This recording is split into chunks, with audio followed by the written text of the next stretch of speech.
ජන කැබිනට් හනික යමං පුල්ලි ගොනෝ මෙල්ල නොවී තරගෙට දෙන්නම් මගේ මැනිකා ගෙදර ගිහින් පැණිවරකා සැනිනේ යමු ගමනේ ගිගිරි වැලේ හඬ නගා අඳුරු වුණා ඉරගිලුණා ගමන තවත් කර වුණා අනික යමම් පුල්ලි ගොනෝ මෙල්ල නොවී තරගෙට දෙන්නම ඇති දැන් ඔය නවත්තන්නකෝ ඔයගොල්ලෝගේ සින්දු කීමත් හරියට රේස් දුවනවා වගේ.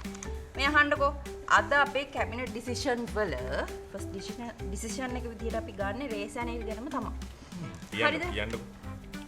කැබිනට් තීරණයට අනුව ශ්‍රී ලංකාව මාර්ග අනතුරු සහ ජීවිත හානි පිළිබඳ බරපතල ගැටලුවකට මුහුණ දී සිටී.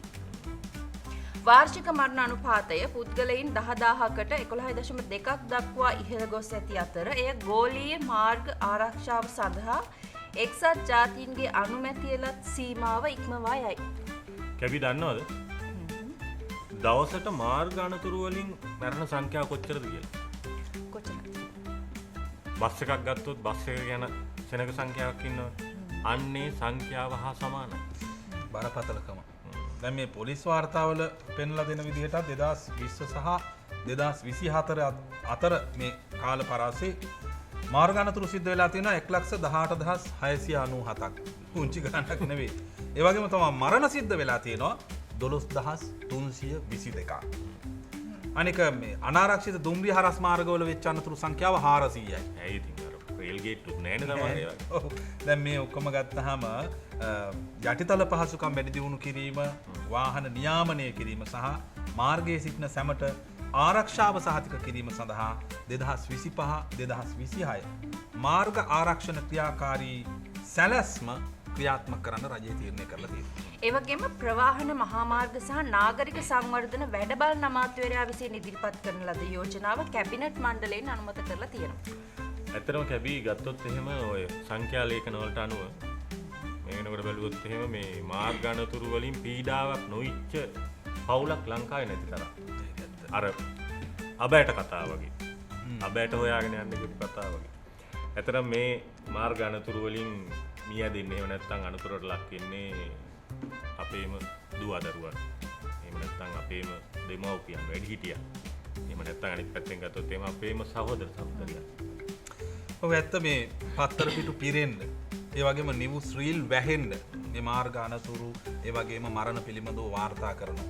CCTV ඔව් ඒවත් තියෙනවා. වංගුවක් ගහන්නේ අපේ පොලිස් රාලාමිලා ඉඳලා දඩකොළ ලියනවා.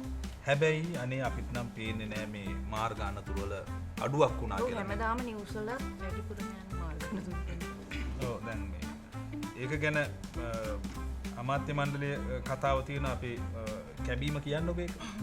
නෑ ඔව් ඒ වගේම තමයි මට කියන්න ඕනි මේ අමාත්‍ය මණ්ඩල තීරණේ තියෙනවා ආරක්ෂිත හා සමාන මාර්ග පරිසරයක් කියලා. මම ඒ වාක්‍යයට හරි කැමතියි. මොකද දන්නවද? ඒකෙදි කියන්නේ ඔයා කොච්චර දුප්පත් වුණත්, පොසත් වුණත්, ඔයා පාරේ ගමන් කරන මගියෙක් වුණත්, ඔයා යන්නේ කොච්චර සුඛෝපභෝගී වාහනයක වුණත් මාර්ගයට ඒක වැදගත් නෑ. කැබි කැමති වුණාට ඔය සමානාත්මතාවය කියන වචනෙට මට නම් ඒක සෙට් නෑ. ඇයි? මොකද මට ඒක පිළිගන්න බෑ. දැන් අපි මහා මාර්ගයක් ගත්තොත් එහෙනම් මට නම් මතක් වෙන්නේ අතරම අද මහා මාර්ග ගත්තාම ඒක නිකන් හරියට අපේ පොළවල් වගේ. මොකද දන්නවද? දැන් පොළගේ ඉන්නවනේ එළවලු වෙලෙන්ද ඉන්න. ඊට පස්සේ මාළු වෙලෙන්ද ඉන්න. පොල් බිස්නස් කාර්යයේ ඉන්න. මේ වගේ මහා මාර්ගයක ඉන්නේ කවුද? බස් වෙලෙන්ද? ත්‍රී වීල් වෙලෙන්ද? ඊට පස්සේ කන්ටේනර් වෙලෙන්ද? ඔය වගේ බිස්නස් කාර්යය. පාර අයිති වෙලා තියෙන්නේ අන්න ඒ වගේ උන්ට. ඉතින් අර දැන් මගියා ගත්තොත් එහෙම මගියට ওই වෙළඳාමට බාධා නොවන විදිහට යන්න පොඩි ඉඩක් තියෙනවා. ඉතින් එහෙම යන්න පුළුවන් වුණොත් ගිය හැකි. හැබැයි ඉතින් වගකීමක් නැහැ. දෙයියන්ගෙන් පිටයි මොන හරි වුණා. නට ඔයා කියන කතාව හරියටම හරි. දැන් පහුගිය දවස්වල ඔය වැලි ලොරි වලින්, කන්ටේනර් වලින්, ටිපර් වලින් පුදුම තරම් මාර්ග අනතුරු වාර්තා වුණා. අපි මාධ්‍ය වාර්තා කරා. හැබැයි අපි කවුරුත් හොයලා බැලුවද මේ එකකට එකක් සිද්ධ වෙන්න මොකක්ද හේතු උනේ කියලා? කැබී මේ ගොඩක් අනතුරු වලට හේතු වෙලා තියෙනවා අපේ රියදුරන්ගේ නුසුදුසු භාවය. සුදුසු රියදුර නෙවෙයි ඉන්නේ. ඒ විතරක් නෙවෙයි සමහර විට වාහනේ එලවන්නේ රියදුරා නෙවෙයි සහායකයා. මේ වාහන හරියට නඩත්තු කරන්නේ නැහැ. සමහර අවස්ථාවල මේ සේවකයෝ සේවය යොදව ගන්නවා ප්‍රමාණය ඉක්මවා පැය ගණන්. ඔය ඉතින් පැය 24යි දවසට තියෙන්නේ. පැය 44 54ක් විතර වැඩ. දවස් දෙකක් විතර එක දිගට වැඩ කරනවා මේ වගේ. මහන්සි ඉතින් වර්ක්ලෝඩ් එක වැඩි. අනිත් පැත්තෙන් ඉතින් ආර්ථික ප්‍රශ්නත් එක්ක අපේ සේවකයොත් ඔය දිගට වැඩ කරනවා වෙන්න පුළුවන්. ඒ අවසානට වෙන්නේ මොකක්ද? මේ ගැටලු දඩකොලයකින් විතරක් අපිට මර්ධනය කරන්න නැති කරන්න බෑ. පුළුවන්ද? ඔබලා පිළිගන්න. ඇත්ත යන දැන් දඩකොල නම් ඇත්තටම අද එවෙලෙම ගෙවන්න පුළුවන් ඔන්ලයින් විදිහට. ඔන්ලයින් විදිහට ගෙවුවේ. හැබැයි ඉතින් ඕක නෙමෙයි ප්‍රශ්නේ. මේ මාර්ගයේ මහා මාර්ගයේ භාවිතා කරන හැමෝගෙම විනය නම් හැදෙන්න ඕනේ. නැත්තම් මේක හරියන්නේ නැහැ. ඔය විනය හදන්න ගියපු ගමන් තව ප්‍රශ්නයක් තියෙනවනේ. දැනුවත් කිරීම. මාර්ග සංඥා ගැන දැනුවත් කරනවා. හැමතැනම බෝඩ් එල්ලනවා, නීති ගැන දැනුවත් කරනවා. හැබැයි ඉතින් හැදිච්ච විනයක් නම් අපිට පේන්න නෑ. අනික යම පුල්ලිගොනෝ මෙල්ල නොවි තරගෙට කියන ස්ලෝගන් එක තියෙනකන් මොනේ විනය හැදිල්ලක්ද බා. ඔය පාරේ අපි දකින්න තරඟය ඇත්තටම තියෙන්නේ මේ එකිනෙකා පරයා යන්න මුදල් හොයන තරඟේ. ඉතින් ඕක තියෙනකන් වැඩේ හරියන්නේ නැහැ. ඔන්න ඔය පුරුද්ද කාලයක් තිස්සේ අපේ ඇඟට ජීර්ණය වෙලා තියෙනවා. ඉතින් ඕක නැති කරනවා කියන එක ලේසි වැඩක් නෙවෙයි, ලොකු ගේමක්. මොකද ඩ්‍රයිවර්ලා තාමත් පුල්ලි ගොනානේ. මාර්ගය කියන්නේ පොදු අවකාශයක් මිසක් යුද පිටියක් නෙවෙයි කියලා කවුරුත් දැනගත්තොත් හොඳයි. අනිත් එක බිස්නස් කරන තැනකුත් නෙවෙයි. අනිත් එක මේ ක්‍රියාකාරී සැලැස්ම ආරම්භයක් වෙන්න ඕනේ. දැන් පොදු විනය ආරක්ෂා කිරීමට මාර්ග භාවිතා කරන අපි හැමෝම සූදානම් වෙන්නත් ඕනේ. විශේෂයෙන්ම ප්‍රවේශමෙන්ද්‍රිය පැදවීම, හරස් මාර්ග වලට ගරු කිරීම, පාසල් ළඟ හෙමින් ඩ්‍රයිව් කරන එක සහ මගීන්ටත් ලොකු වගකීමක් තියෙනවා ඒ සම්බන්ධයෙන්. ඔව් පාර මාරු වෙන තැන් හරියටම පාර මාරු වෙන තැන් පාවිච්චි කරන්න ඕනේ. එහෙම නැත්නම් ඉතින් අපිට කියන්න තියෙන්නේ නොදකින් වෛර ගොනා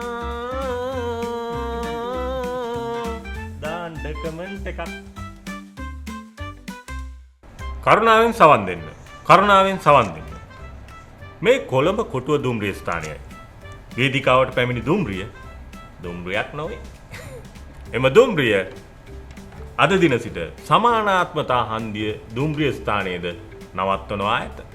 අපොයි සමානාත්මතා හන්දිය. මොකද්ද බං ඒ හන්දිය? දැන් අපි මහව හන්දිය අහලා තියෙනවා, රාගම හන්දිය අහලා තියෙනවා, පේරාදෙණිය හන්දිය අහලා තියෙනවා. ඔය මොකද්ද දැන් ඔය සමානාත්මතා හන්දිය?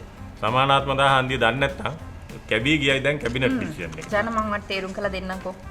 දුම්රිය එන්ජින් රියදුරු, දුම්රිය අධිකාරී, දුම්රිය ස්ථානාධිපති සහ දුම්රිය අධීක්ෂණ කළමනාකරු යන තනතුරු සඳහා කාන්තා නිලධාරීන් බඳවා ගැනීම යෝජනාවක් කැබිනට් මණ්ඩලය විසින් අනුමත කර ඇත. ගෑනු වෙන්නයි ඓතිහාසික සිද්ධියක්. දුම්රිය වසර 165ක් තිස්සේ ක්‍රියාත්මක වන අතර 2012 සහ 2015 දී පමණ මූලික ආරම්භයක් විදිහට මුලින්ම කාන්තාවන් අධීක්ෂණ භූමිකාවට අරන් තියෙනවා. කැබිනට් මණ්ඩලය කියන්නේ මේක නව ආර්ථික ප්‍රතිපත්ති වලම කොටසක් කියලා. කලින් පිරිමින්ට පමණක් සීමා වුණ මේ රැකියාවල කාන්තාවන්ටත් සමාන අවස්ථා ලබා දීම තමයි සිද්ධ කරන්නේ.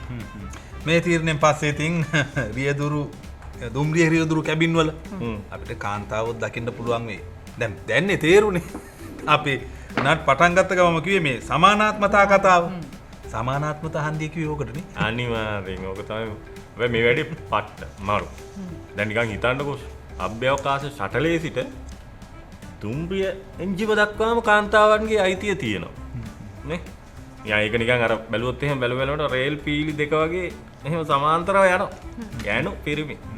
හැබැයි මට පොඩි ප්‍රශ්නයක් තියෙනවා. දැන් මේ කාන්තාවක්ට පුළුවන් වේද දුම්රිය එන්ජිමක් හසුර ගන්නවා? වැඩි ඒකනේ ගිය. දැන් පිරිමින්ට විතරක් තිබුණු රැකියාවලට කාන්තාවෝ ගියාම විශේෂයෙන්ම අපේ වගේ රටවල් වල ප්‍රශ්න ඇති වෙන්න පුළුවන්. ඒක සාමාන්‍යයි. දැන් අපි හිතමුකෝ ඈත ගමක මහා රෑයක මිනිස්සුෙකුට අලියෙක් ගහනවා. දැන් ඔතෙන්ද රජයේ නිලධාරියෙක් යන්න එපා. රෑද දවල්ද කියලා නෑ. දැන් ඔතන කාන්තා නිලධාරියෙක් වුණොත් එයාගේ පිටිපස්සේ තව පිරිමි පිරිවරකුත් යන්න ඕන. ඔය ප්‍රශ්නයක්. දැන් මෙහෙම වෙන්න බෑ ඉතින් මේ වැඩේදී. ඒකයි. නෑ ඇත්තටම මේ ඔය අදහස නියමයි. මේ සමාන අවස්ථා දෙන මේ තනතුර ගන්නවා නම් ඒක ගන්න කලින් හිතන්න ඕනේ රාජකාරියට අවශ්‍ය දැනුම Taman ළඟ තියෙනවා. ඒ වගේම ආත්ම ශක්තිය Taman ළඟ තියෙනවා. ඒ වගේම මේ තනතුරේ තියෙන වගකීම කොච්චරද කියන එකත් අවබෝධ කරගන්න ඕනේ. මොකද අර කියන රාජකාරිය කියන්නේ දේවකාරියටත් එහා ගියපු කාර්යයක් කියලා. නිසා මං හිතන්නේ මේක දිහා අපි විවෘතව බලන්න ඕනේ. විශේෂයෙන් තනතුරකදී යමෙක්ව සීමා කරන්න පුළුවන් වෙන්නේ කුසලතාවයෙන් විතරයි. ඒක ස්ත්‍රී පුරුෂ අනුව සීමා කරන්න පුළුවන් කියලා මම හිතනවා. ඔව් මම ඇත්තටම මේ කැබිගේ කතාවට එකඟයි. මොකද මේ පද්ධතිය ඇතුළත් වෙනස්කම් සිද්ධ වෙන්න ඕන. ස්ථාන මාරු වීම ගත්තාම විවේක පහසුකම් පිළිබඳව අනිත් එක ආරක්ෂාව ඒ වගේම සමාන වැටුප් වගේ දේවලුත් හැදෙන්න ඕන. ඔව් නෑ ඇත්තටම කාන්තාවක් ඔය කෝච්චි එන්ජිමට නැග්ගා වගේ නෙමෙයි. අර කෝච්චියේ පිටිපස්සේ එල්ලලා තියෙන පෙට්ටි වැල වගේ ප්‍රශ්න ගොඩකුත් තියෙනවා ඉතින්. ඒවටත් අපි මුහුණ දෙන්න ඕන. එහෙමයි. මෙහෙමනේ නත් දැන් දුම්රිය ගේට්ටු අරින්න ග්‍රීන් ලයිට් දීලා තියෙනවා. හරි. මේ හැම දෙයකින්ම පොඩි වෙනසක් අපි බලාපොරොත්තු වෙමු. නේද? මොකද වලලු දාපු අතක් මේකට ගැලපෙන්නේ නැහැ කියලා කියන්න බෑනේ අපිට. ඈ? ඔව් ඉතින් අර පිරිමින්ට විතරක් තනතුරු තියෙන එක නිකන් බැලන්ස් නෑ වගේ. ගෑනු පිරිමි දෙපැත්තම ඉන්න ඕනේ. නැත් මේ අහන්නකො මෙම දුම්රිය කාන්තාවක් විසින් ආඩම්බරයෙන් පදවනු ලැබේ. ඒකන් නිකන් දුම්රිය ස්ථානයකින් නිකන් නිවේදනයක් වගේ නේද? කැවි අපි ඕක මෙහෙම කියමු. මීළඟ දුම්රිය සමානාත්මතා හන්දියේ සිට සංවර්ධනය දක්වා ධාවනය වනු ඇත. දුම්රිය නවත්තන්න ඕන තැන් ටික ඔයගොල්ලෝ කියන්නේ. කමෙන්ට් එකක් දාන්න. කෝච්චිය පීල්නට දාගත්තාම බඩු කෝච්චිය වගේ ඉස්සරහට යන්නයි තියෙන්නේ. මේ කැබිනට් පේපර් එක ඒ ගැන. මේ බලන්න. රජයේ නිෂ්පාදන පාදක ආර්ථික ප්‍රතිපත්තිය වේගවත් කළ හැකි නව්‍ය චින්තනය ක්‍රම නිෂ්පාදන සහ විසඳුම් වාණිජකරණය කිරීම සඳහා 2025 අයවැයෙන් රුපියල් බිලියන 1ක් වෙන් කර ඇත. ඒ වගේම තාක්ෂණික ආර්ථික විභවයන් සඳහා ව්‍යාපෘති ඇගීම සඳහා ජනාධිපති ලේකම් කාර්යාලය යටතේ විශේෂ ඒකකයක් පිහිටලා තියෙනවා. දේශීය පර්යේෂකයින් සහ ව්‍යවසායකයින්ගෙන් ඔවුන්ට දැනටමත් රුපියල් බිලියන 2.2ක් වටිනා අයදුම්පත් ලැබිලායි තියෙන්නේ. රුපියල් බිලියන 2.2ක්. මං හිතන්නේ දැනටමත් මේ ව්‍යාපෘතිය ලාභයි. මොකද දන්නවද? අයවැයෙන් වෙන් කරපු මුදල බිලියන 1යි. රුපියල් බිලියන 1යි. ව්‍යාපෘති වල වටිනාකම තියෙනවා රුපියල් බිලියන 2.2ක්. ඉතින් ලාභයි. මේ නිෂ්පාදන ව්‍යාපෘති ඇගීමේදී අපි ආර්ථික වශයෙන්, සමාජීය වශයෙන් හා පාරිසරික වශයෙන් ඵලදායීතාවය හොයා ගන්න ඕනේ. තාක්ෂණික හා පරිපාලන වශයෙන් අධීර දෙකකින් ඇගීම් කටයුතු මේකට කරලා තියෙනවා. ඒ සඳහා ලංකා බැංකුව ඒ වගේම භාණ්ඩාගාරයේ සංවර්ධන මුල්‍ය දෙපාර්තමේන්තුව සහයෝගයෙන් තමයි වැඩ කරලා තියෙන්නේ. මෙන්න මේක තමයි හොඳම කොටස මේකේ තියෙන්නේ. තෝරාගත් ව්‍යාපෘති සඳහා රුපියල් බිලියන 50ක් දක්වා ආධාර ලබා දෙනවා. ඒකට ණය සහන කාලෙකුත් දෙනවා. ඔව් මේක හොඳ නිර්මීත පියවරක්. ශ්‍රී ලාංකිකයන්ට ගොඩක් දක්ෂතා තිබුණා.